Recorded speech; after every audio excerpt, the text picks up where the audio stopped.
பிந்துலுவை சேர்ந்த 6 வயது இந்தோனேசிய சிறுமி வெறிநாய் கடித்ததால் உயிரிழந்தார்.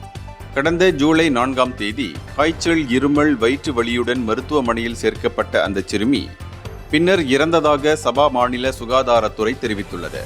சிறுமியை கடித்த வெறிநாய் வெறிநோய் ரேபிஸ் பாதிப்புக்கு உட்பட்டிருந்தது சோதனையில் உறுதிப்படுத்தப்பட்டது. இது இந்த ஆண்டில் பதிவு செய்யப்பட்ட 2வது மனித வெறிநோய் ரேபிஸ் சம்பவம் ஆகும்.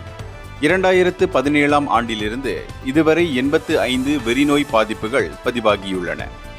இதில் 78 பேர் உயிரிழந்துள்ளனர். இதனிடையே வெறிநாய்கள், பூனைகள் கடித்தால் உடனடியாக கடிப்பட்ட இடத்தை சுத்தமாக தண்ணீரில் கழுவ வேண்டும்.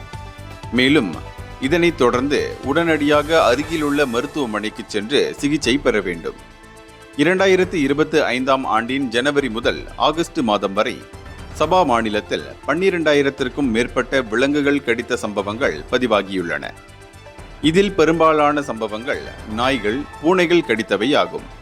எனவேதான் விலங்குகளின் கடி ஆபத்தானது என்று அதிகாரிகள் தொடர்ந்து எச்சரித்துள்ளனர்.